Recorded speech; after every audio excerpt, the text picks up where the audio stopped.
Guys, welcome to my channel. तो आज हम बात करने वाले हैं जो कि है हमारा टॉपिक है सिल्कवॉर्म, देख सकते हैं आप। और आज हम बात करेंगे, आगे हम बात करेंगे इसकी थोड़ी, इसके जो लाइफ साइकिल है उसका बात करेंगे। आप फर्स्ट स्टार्टिंग करते हैं इसके इंट्रोडक्शन से, ठीक है। तो सिल्कवॉर्म हमारे लिए मतलब इकोनॉमिकली क्या हेल्प करता है, तो सिल्क प्रोड्यूस करता है, ठीक है। तो सिल्क से प्रोड्यूस करने का मतलब जो पेस्ट्री एक सिक्रेशन होती है सिल्क में, बता दूं आपको, एक पेस्ट्री सिक्रेशन होती है सिल्क, जो लार्वा जो है, लार्वा फॉर्म जो है सिल्कवॉर्म की, वो प्रोड्यूस करती है। कैसे प्रोड्यूस करती है? उसके जो लेटरल साइड्स पे उसके सिल्क ग्लैंड्स प्रेजेंट होते हैं, उन ग्लैंड्स की मदद से, ये सिल्क ग्लैंड्स दिख रहे हैं आपको लिखा हुआ है, इनकी मदद से वो सिल्क प्रोड्यूस करती है, ठीक है। अब सिल्क ग्लैंड मतलब, सिल्क ग्लैंड होते क्या है मतलब, तो ये सिल्क ग्लैंड जो है हमारे मॉडिफाइड सेलेवरी ग्लैंड्स जो कैटरपिलर में मॉडिफाइड हो जाते हैं ये, ठीक है। और सिल्क ग्लैंड जो सेलेवरी ग्लैंड है वो सिल्क ग्लैंड में मॉडिफाइड हो जाते हैं। उसके बाद जो सिल्क है, जो लार्वा है जो सिल्क प्रोड्यूस करेगा वो लिक्विड फॉर्म में प्रोड्यूस करेगा। जो जब वो क्या नाम है कांटेक्ट में आएगा एयर के, तो वो हार्ड हो जाएगा और एक सिल्क की पतली सी थ्रेड बनाएगा, ठीक है। जिसे हम रियर्ड भी करते हैं, आगे हम बात करेंगे इसकी।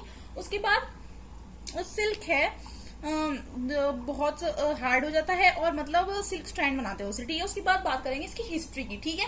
तो हिस्ट्री की बात करेंगे सबसे पहले। सिल्क मतलब जो सिल्क का रियरिंग हुई थी, सिल्क की मतलब पालना शुरू करा था, सिल्क के जो लार्वा है उसे किसने करा था? तो ये सबसे पहले स्टार्ट हुआ था 3500 बीसी में, ठीक है।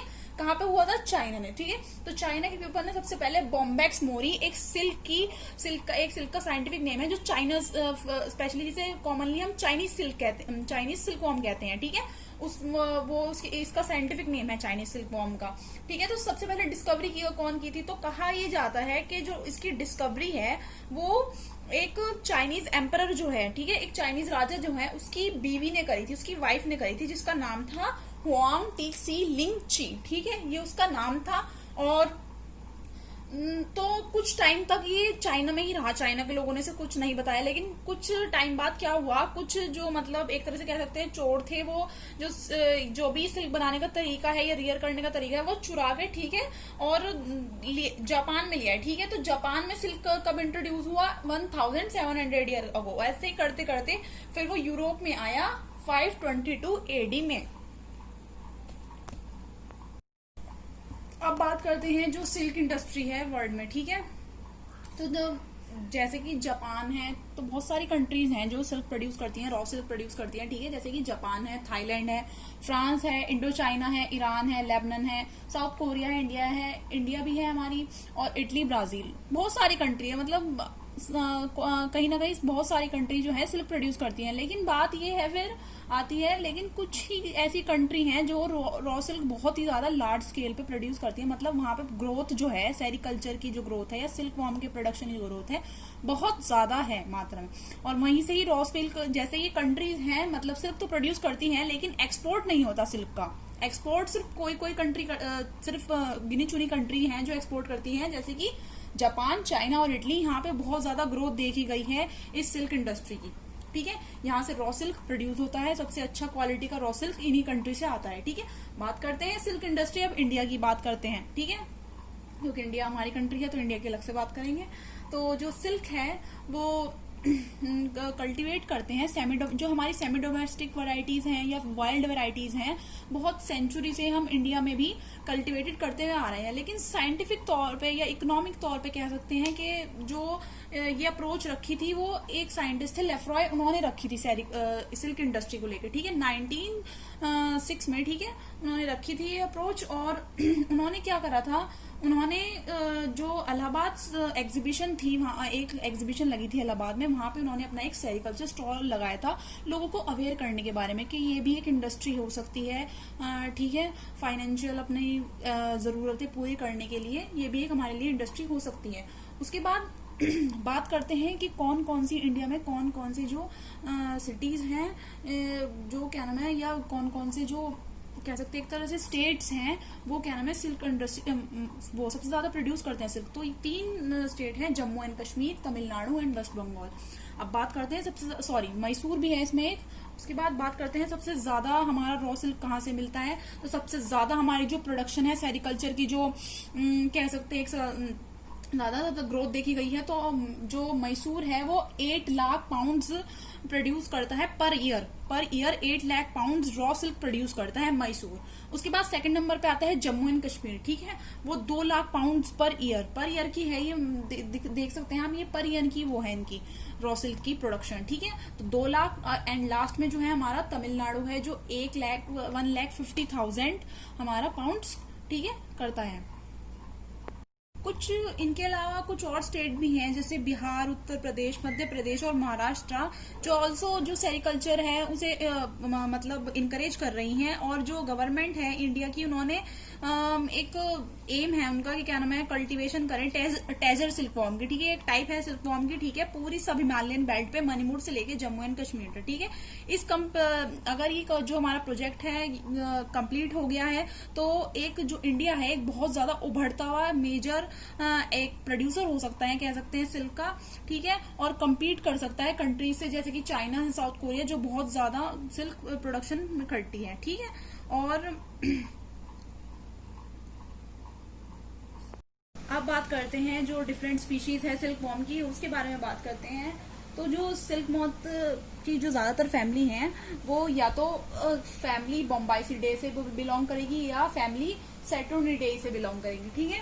उसके बाद जैसे हमारी पहली स्पीशीज है वो चाइनीज सिल्कवॉर्म बॉम्बैक्स मोरी, अभी मैंने आपको पीछे पहले भी बताया था, ठीक है। तो ये एक नेटिव है चाइना का, हमें पता ही है चाइना की स्पीशीज है, लेकिन successfully domesticated in other countries जैसे कि इंडिया, जापान, ठीक है, अदर कंट्रीज में डोमेस्टिकेटेड कर लिया है वैसे तो ये है चाइना का, ठीक है।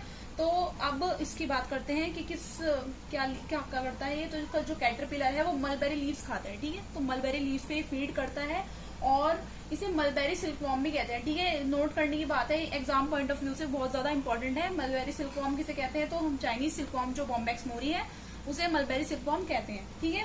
उसका बाद जो ये सिल्क प्रोड्यूस करेगा व्हाइट और लाइट येलो कलर का, इसका जो सिल्क होगा वो व्हाइट और लाइट येलो कलर का होगा, ठीक है। इसकी डिफरेंट जो इसका हाइब्रिड ऑफस्प्रिंग है वो भी प्रोड्यूस किए जा रहे हैं, ठीक है। एक उसके लिए न्यू रेसेस, इसलिए ताकि बेटर क्वालिटी का हमें सिल्क मिले, और ठीक है, इसलिए इसकी न्यू रेसेस भी बनाई जा रही हैं, ठीक है। उसके बाद बात करते हैं टसर सिल्कवॉर्म, ठीक है। टसर सिल्कवॉर्म का साइंटिफिक नेम है एंथ्रिया माइटिलिया, ठीक है।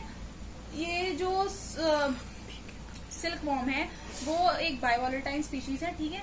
बायोवोलेटाइल स्पीशीज मतलब सिर्फ जो इसकी एक साल में एक ही ब्रूड आएगी, मतलब एक साल में एक बार ही ये बच्चे देगा, ठीक है। उसके बाद ये कौन सी लीव से फीड करता है, तो ये फिग, ओक, साल एंड बे, इन ट्रीज पे ये अपना फीड करता है, ठीक है। हर उसकी अपनी अलग अलग फीडिंग है हर सिल्कवॉर्म की, ठीक है। उसके बाद जो इसका सिल्क होता है ब्राउनिश कलर का इसका सिल्क होता है, और उसका जो कुकून भी होता है वो येलो, ब्राउन और रेड कलर का होता है, ठीक है। यहाँ पे बहुत ध्यान की बात ये है कि जो इनका चाइनीज सिल्कवॉर्म है, जैसे इनका नाम, साइंटिफिक नाम दोनों को मतलब रिलेट करना, मतलब याद रखना जरूरी है, क्योंकि ये कभी कभार एग्जाम में, कभी कभार नहीं, हर बार एग्जाम में पूछे ही जाते हैं, ठीक है। तो नेक्स्ट हम बात करने वाले हैं जो है म्यूगा सिल्कवॉर्म। तो म्यूगा सिल्कवॉर्म का जो अनदर नेम है, जो साइंटिफिक नेम है, इसका नाम है एंथ्रिया असामा और एंथ्रिया असामेंसिस। तो मैं बता दूं गाइस, 2-3 बार ये क्वेश्चन है कि म्यूगा सिल्कवॉर्म का साइंटिफिक नेम है वो क्या है, बहुत बार पूछ लिया गया है। 2019 के भी बीएससी थर्ड ईयर के पेपर में पूछा है ये, तो ठीक है, तो इसे थोड़ा ये इम्पोर्टेंट है एक तरह से आपके लिए, अब भी पूछा जा सकता है, ठीक है। उसके बाद बात करते हैं कि जो ये एंथ्रिया असामा है वो वाइल्ड और सेमी डोमेस्टिकेटेड वैरायटी है, मतलब फुली डोमेस्टिकेटेड नहीं है, एक वाइल्ड वैरायटी है जिसे डोमेस्टिकेट करा गया है, ठीक है। तो और मल्टीवॉलेटाइल स्पीशीज है। मल्टीवॉलेटाइल का स्पीशीज का मतलब बता दूं, जो मतलब जब ब्रूडिंग सीजन होता है, इनका जो ब्रीडिंग सीजन होता है उसमें ये 2 से ज्यादा ब्रूड देती है, मतलब 2 से ज्यादा सीजन में रिप्रोड्यूस कर पाती है, उन्हें मल्टीवॉलेटाइल स्पीशीज कहते हैं। इससे जो पहले था टजर सिल्कवॉर्म जो था वो एक बायोवॉलेटाइल स्पीशीज था, मतलब वो अपनी ब्रीडिंग सीजन में सिर्फ 2 ब्रूड देता है अपनी, ठीक है। बात करते हैं कि हाँ कहाँ मिलती है, तो found in Himalaya of India, ठीक है। जो हिमालयाज है, हिमालय के माउंटेन्स हैं, वहां पे क्या नाम है ये वाली स्पीशीज पाई जाती है, और जो ज्यादातर ये चीफली असम में पाई जाती है ये वाली स्पीशीज। उसके बाद जो इसके कैटरपिलर्स हैं ठीक है। इसके कैटरपिलर्स हैं वो सिनेमन और जो है मैचिलस लीव्स पे फीड करते हैं, ठीक है। तो हर सिल्कवॉर्म का एक पर्टिकुलर लीव है कि जो चाइनीज सिल्कवॉर्म है वो मलबेरी लीव्स खाता है। ये क्वेश्चन बहुत ज्यादा पूछा गया है कि चाइनीज सिल्कवॉर्म जो है वो किस पे फीड करता है, कौन से लीव्स पे फीड करता है मलबेरी लीव्स के लिए। और कैटरपिलर की अगर हमें सही से ग्रोथ रखनी है, मतलब अगर इंडस्ट्री में सिल्कवॉर्म की इंडस्ट्री में बढ़ना है, तो जो जिस लीव्स पे वो फीड करते हैं उनकी भी हमें अच्छी एक तरह से देखभाल करनी पड़ेगी, उन्हें भी उगाना पड़ेगा, ठीक है। उनकी बहुत ज्यादा क्वांटिटी होनी चाहिए उन चीजों की जिन पे कैटरपिलर फीड करते हैं। बात करते हैं अगली जो है एडिस सिल्क मॉथ और इसका साइंटिफिक नेम है अटैकस रिसिनी, ठीक है। तो ये कहाँ इसके मिलता है, ये मिलता है found in south east Asia, ठीक है, साउथ ईस्ट एशिया में मिलता है। और जो क्या नाम है इसका सिल्क का नाम क्या है, एरी और एनएनडी सिल्क जो है ये हमें देता है, ठीक है। एरी और एनएनडी सिल्क, इसका सिल्क रफ होता है लेकिन बहुत ज्यादा स्ट्रॉन्ग होता है, ठीक है। तो सिल्क जो होता है एक फिब्रोइन मटेरियल निकालता है कैटरपिलर, उसका बना हुआ होता है और ये नॉन स्ट्रेचेबल होता है। कभी भी अगर आपको कोई पूछे कि फिब्रोइन क्या होता है, प्रोटीन होता तो एक प्रोटीन है लेकिन एक नॉन स्ट्रेचेबल प्रोटीन होता है, ठीक है। हमारे जो हेयर्स हैं हमारे पास, हमारा वो एक स्ट्रेचेबल प्रोटीन है तो हमारे हेयर स्ट्रेच हो जाते हैं, लेकिन ये जो प्रोटीन है फिब्रोइन जिससे सिल्क बनता है वो एक नॉन स्ट्रेचेबल प्रोटीन है, ठीक है। उसके बाद है ये किस पे फीड करता है, कैस्टर लीव्स पे, ठीक है। किस पे फीड करता है ये, कैस्टर लीव्स पे। अब हम बात करते हैं जो सबसे लास्ट सिल्कवॉर्म है, ठीक है, द ओक सिल्कवॉर्म, और जो इसका नाम है, जिसका साइंटिफिक नेम है वो है एंथ्रिया पर्नीतो, ठीक है। कहाँ का सिल्कवॉर्म है, एक चाइनीज ओक सिल्कवॉर्म है ये, ठीक है। और जो इसका लार्वा है वो ओक लीव्स पे फीड करता है, ठीक है। किस पे फीड करता है, ओक लीव्स पे फीड करता है। और अदर जो अब बच गई है हमारी एक दो और सिल्कवॉर्म की जो वो है साइंटिफिक नेम, अदर जो सिल्कवॉर्म है ए रॉयली एंड ए यमामी, ठीक है। तो कहाँ फाउंड होती है ये दो, ये हिमालय में फाउंड होती हैं, ए रॉयली और ए यमामी जापान में रियर्ड होती हैं, बहुत ज्यादा लार्ज स्केल पे जापान में ये रियर्ड होती हैं, ठीक है। ये दोनों स्पीशीज ए रॉयली और ए यमामी, ठीक है। उसके बाद जो इनके थ्रू जो सिल्क प्रोड्यूस करा जाएगा वो पेल बफ कलर का होगा लेकिन बहुत ज्यादा फाइन क्वालिटी में होगा, ठीक है गाइज। बात करने वाले हैं एनिमीज ऑफ सिल्कवॉर्म, ठीक है। जो मतलब सिल्कवॉर्म, एनिमीज ऑफ सिल्कवॉर्म वो होंगे जो सिल्कवॉर्म के प्यूपा को, कैटरपिलर को, इसके लार्वा को नुकसान पहुंचाएंगे, ठीक है। तो ये 3 टाइप इसके एनिमीज दिख रहे हैं। सबसे ज्यादा जो इंपॉर्टेंट है एनिमी वो है स्टर्मिया सेरिकेरिया कॉर्नेलिया, ठीक है। ये 2019 के पेपर में भी पूछा है कि स्टर्मिया सेरिकेरिया कॉर्नेलिया किसे नुकसान पहुंचाता है, ठीक है। तो ये ज्यादा बहुत इंपॉर्टेंट है, ठीक है। एक टाइप का इंसेक्ट है जो क्या नाम है कुकून के अंदर छेद कर देता है और क्या नाम है अंदर घुस के जो उसका प्यूपा है, प्यूपा जो उसके अंदर कुकून के अंदर जो जिसका मेटामॉर्फोसिस हो रहा है कैटरपिलर का, उसे प्यूपा कहते हैं, ठीक है। उस पर अटैक करता है और क्या नाम है उस पर मतलब उसको किल कर देता है, ठीक है। उसके बाद बात करते हैं पेडिकुलॉइड्स वेंट्रिकोसिस, ठीक है। एक टाइप का माइट है ये जो क्या नाम है कुकून के अंदर घुस जाता है लेयर्स की, उसके टिश्यू जो प्यूपा का टिश्यू है उसके ऊपर फीड कर देता है और अब वहां पे अपना एक पॉइजनस सिक्रेशन जो है वहां पे अपनी एक करने लगता है प्यूपा के पास, और जिसकी वजह से प्यूपा जो है कुकून के अंदर ही मर जाता है, ठीक है। बात करते हैं बेकन बीटल्स की, ठीक है। तो बेकन बीटल जो ड्राइड बहुत थोड़े पुराने हो जाते हैं, कुकून्स ड्राइड हो जाते हैं, उनके अंदर छेद करता है, ठीक है। तो इसलिए देखिए अब मैं आपको बता दूं यहाँ पे जैसे ये कुकून है, ठीक है, इसके अंदर ये प्यूपा डेवलप कर रहा है। अगर मान लीजिए कोई बाहर से किसी ने पोर बना दिया यहाँ पे, ठीक है, इसमें छेद करने लगा कोई, या तो कोई इंसेक्ट या कोई मान लीजिए, या ये प्यूपा ही डेवलपमेंट हो गया इसका, ये ही क्या नाम है यहाँ से छेद करके निकलने लगा, तो ये जो हमारा पूरा सिल्क है हम इस कुकून से सिल्क नहीं बचा सकते, ये हमारे लिए बिल्कुल ही खराब हो गया, एक वेस्टेज में चला गया। तो हमें इसका सिल्क का बहुत कुकून का बहुत ज्यादा ध्यान रखना पड़ता है कि इसमें से कहीं भी कोई भी छेद ना मिले, ठीक है। जब हम इसकी रेयरिंग करते हैं वो हम नेक्स्ट वीडियो में बात करेंगे उसकी। तो आज के लिए यहीं तक enemies of silkworm. Next video में हम बात करेंगे गाइस इसकी लाइफ साइकिल के बारे में, लाइफ हिस्ट्री के बारे में, ठीक है। इसे कैसे रियर करते हैं हम इस बारे में हम बात करेंगे, ठीक है। तो गाइस अगर वीडियो पसंद आ रही हो तो लाइक कर देना और चैनल को सब्सक्राइब कर देना।